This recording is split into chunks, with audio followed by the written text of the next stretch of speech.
आज का हमारा टॉपिक है डेडलॉक। सबसे पहले हम बात करेंगे डेडलॉक की डेफिनेशन की।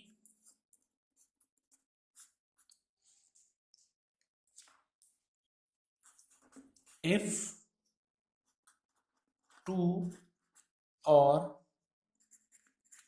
More process waiting on some event to happen which never happen, then we can say that those process are involved in deadlock. देखिए, अगर दो या दो से ज्यादा प्रोसेस किसी एक ऐसे इवेंट के लिए वेट कर रहे हैं जो कभी हो ही ना, तो वो प्रोसेस इनडेफिनिट टाइम के लिए वेट करते रह जाएंगे और उस सिचुएशन को कहा जाता है डेडलॉक। डेडलॉक के इस इंट्रोडक्टरी चैप्टर में हम पढ़ेंगे कुछ नोटेशंस, जैसे कि प्रोसेस को किस तरह से रिप्रेजेंट किया जाता है। प्रोसेस को रिप्रेजेंट करते हैं हम पी से, इस तरह से। ये बताता है कि हमारा प्रोसेस पी को। अब बात करते हैं रिसोर्स को किस तरह से रिप्रेजेंट करते हैं। रिसोर्स को रिप्रेजेंट करते हैं हम रेक्टेंगुलर ब्लॉक से। फॉर एग्जांपल रिसोर्स आर, ठीक है। नाउ कुछ एजेस होती हैं। फॉर एग्जांपल एक प्रोसेस पी है, उससे एक एज यानी एक एरो हमारे प्रोसेस आर की तरफ जा रहा है। इसका क्या मतलब है? इसका मतलब है प्रोसेस पी रिक्वेस्ट कर रहा है रिसोर्स आर के लिए। सपोज कीजिए प्रोसेस पी से एक एरो इस तरह से इनवर्ड आ रहा है। इसका मतलब क्या है? रिसोर्स आर पी को एलोकेट कर दिया गया है। यानी एरो अगर पी से आर की तरफ जा रहा है, इसका मतलब क्या है? प्रोसेस रिक्वेस्ट कर रहा है उस रिसोर्स के लिए। अगर एरो रिसोर्स से पी की तरफ यानी प्रोसेस की तरफ जा रहा है, इसका मतलब क्या है? वो रिसोर्स प्रोसेस पी को एलोकेट कर दिया गया है। ये एलोकेशन का काम कौन कर रहा है? ये एलोकेशन का काम कर रहा है हमारा ऑपरेटिंग सिस्टम। ये सब चीजें हो गई हैं। इसके बाद हम डिस्कस करते हैं instance of resources. Instance of resources से क्या मतलब है? सपोज कीजिए आपको कहीं ना कहीं इस तरह से कुछ देखने को मिलेगा, रिसोर्स आर एंड दो डॉट, या रिसोर्स आर सिंगल डॉट। इसको हम इस तरह से भी लिख सकते हैं,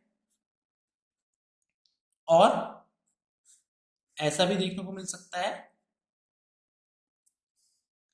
कि एक डॉट, दो डॉट या तीन डॉट का क्या मतलब है। इसका मतलब है इंस्टेंस ऑफ रिसोर्स आर।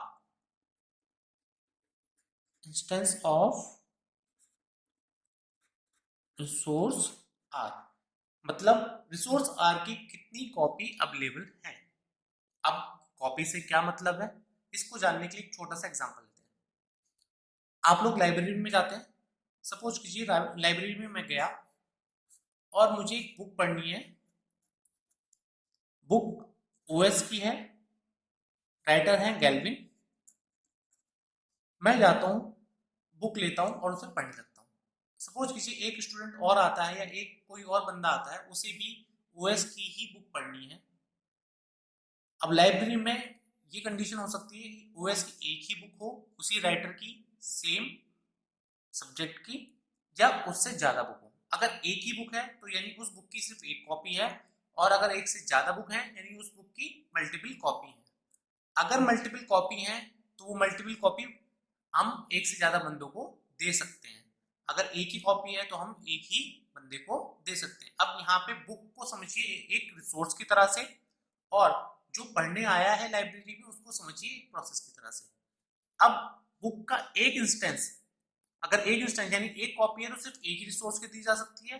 अगर मल्टीपल इंस्टेंस है तो वो मल्टीपल लोगों को दी जा सकती है।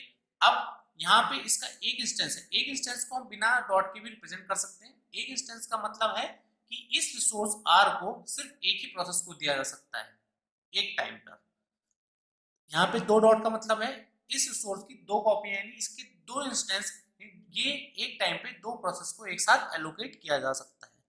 यहाँ पे तीन डॉट है, इसका मतलब क्या है, यहाँ पे इसको एक समय पर तीन प्रोसेस को हम एलोकेट कर सकते हैं। तो इंस्टेंस का मतलब ये होता है, यानी एक रिसोर्स की कितनी कॉपी हमारे पास अवेलेबल है। तो इंस्टेंस के बेस पे रिसोर्सेज हमारे दो तरह के होते हैं, सिंगल इंस्टेंस रिसोर्स और multiple instance resource. Single instance resource जिसको हम सिंगल डॉट या विदाउट डॉट से भी रिप्रेजेंट करते हैं, मल्टीपल इंस्टेंस रिसोर्सेज को हम डॉट्स के फॉर्म में रिप्रेजेंट करते हैं। अगर यानी दो से एक से ज्यादा अगर रिसोर्स की अगर हमारी कॉपी है तो वो कहलाती है हमारी मल्टीपल इंस्टेंस रिसोर्स।